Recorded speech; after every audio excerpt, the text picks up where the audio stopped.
السلام عليكم ورحمة الله وبركاته. معنا يا شباب أخيرا فيديو جديد وهنا سنبدأ سلسلة إن شاء الله، هي سلسلة مقارنات لاعبين سكور ماتش ما بين خارقين واللاعبين العاديين، عادي جدا جدا. بس يا صديقي قبل ما نبدأ أرجوكم يا شباب، أرجوكم والله والله والله نفسي أن أوصل، أرجوكم إني أوصل إلى 1000 مشترك. نفسي والله أنا يعني أقسم بالله نفسي أوصل 1000. والله بفتح لكم بسوس من هنا لغيركم بطولات شحن سيزن يا شباب. تمام يا جماعة، فيلا نبدأ إن شاء الله يا شباب. هي مقارناتنا الآن وهي ألاعب الجراف والألاعب الرعد. لاعبين هما الأفضل بالفولي، معهم المتر أيضا طبعا، فسنقارن هذوك لاعبين من أفضل من بعض أصلا. فيا شباب سنبدأ سلسلة المقارنة ويلا بنا. بسم الله يا شباب. الآن نبدأ باللاعب الجرف بحيث ثانية يا شباب بتحول العربي. هلا يا شباب. اللاعب نبدأ بالإحصائيات. لاعب موسوموتو، السرعة يمتلك 25 من السرعات، تمام. 40 طول، 45 قوة، 40 طاقة، 10 من المهارة، 25 من الاستجابة.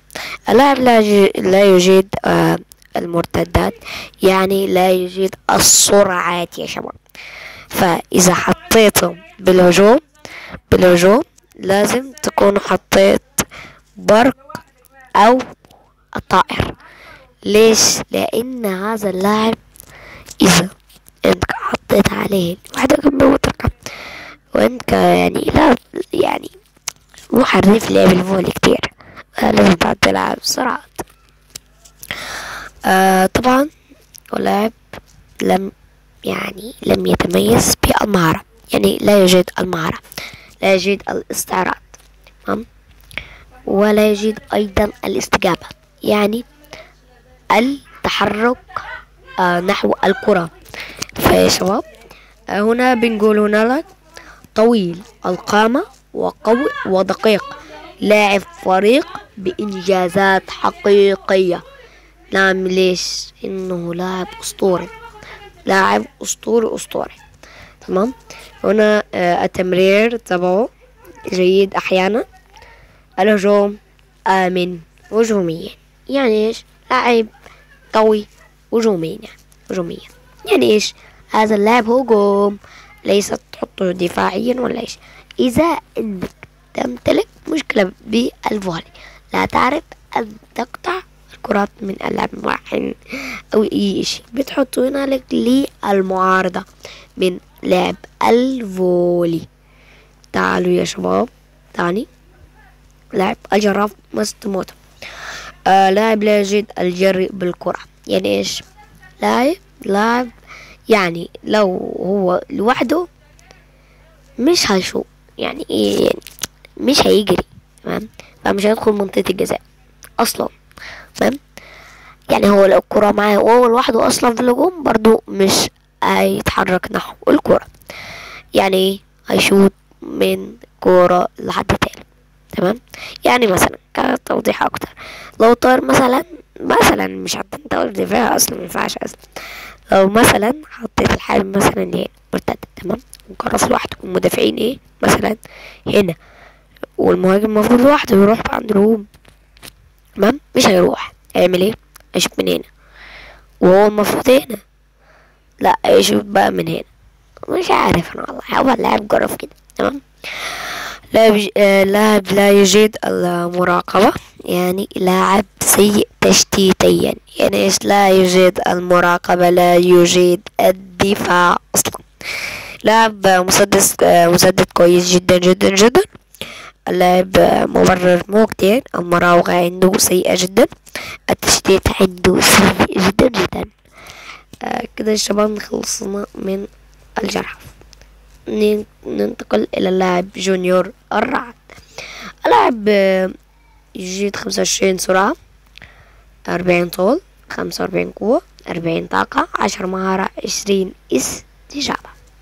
لكن يفرق من انه الجراف انه يمتلك هنا الجراف 5 زيادة في في اسمه ايه هاد في الاستجابة. 5 لا تفرق جدا جدا، يعني عادي جدا. هنا لاعب اضغط باستمرار وبلا هوادة وبكل طاقة وقوة لدفع لاعبي الفريق المنافس على أعقابهم. يعني إيش؟ لاعب جيد جدا. يعني إيش لاعب جيد جدا؟ لاعب يأخذ الكرة ويسدد لا يهمه أحد. اضغط باستمرار، يضغط ولا يهمه إشي. يعني إيش؟ يضغط على مترقة وجراف رحالة بريستيانو والغازي ولا يعني لا أحد يفرق معه. لاعب جيد جدا، لاعب قوي وقوة لدفع لاعبي الفريق الخصم. تمام. يعني إيه؟ يعني قوته تدفع فريق الخصم، يقودك إلى الفوز. هذا معروف. تمام. على أعقابهم يعني الله ما أنا عارفة الصراحة أني أوضحها لكم.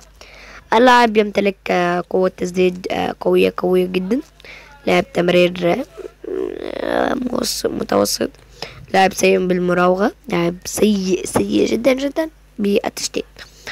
لاعب ممرر جميل، لاعب هجوم آمن، يعني لاعب هجوم قوي جدا. هو يوجد الهجوم فقط.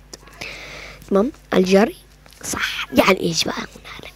بنقول لكم الآن، ركزوا معي هذه الطريقة. بنقول لك الآن يعني ايش؟ يعني إذا الكورة معطاها له مثلا هنالك لاعب مرتدى شوي لاعبي مدافعي الخصم هنا مثلا، تمام، بيجري بها الكرة ويدخل منطقة الجزاء ويشوط. هذه أجمل ميزة فيه. تمام. إنه لاعب يجري، يعني لا إنه 25 يعني سرعة، لكن لاعب يجري للسرعة فقط يا شباب. تمام. إذا مستواه يعني كذا سولو كازر لاعب جونيور، ولاعب ممرر سيء، يعني مو سيء شوي. تمام يا شباب. إذا حابين مقارنة ثانية، تعليق يا شباب وأثبته لك. أول يا شباب تعليق بناخده مقارنات. يعني ايش مقارنات؟ تقول لي عايز تقارن مين ومين. تمام. عايز تقارن مثلا اللاعب قائد بمطرقة، اللاعب محرك، اللاعب الحامي، اي لاعب يجي في بالك بلاعب تاني، حتى لو لاعب خارق بلاعب عادي، حاجة تكون كويسة. تمام. وهذا يكون فيديو الآن، والسلام عليكم.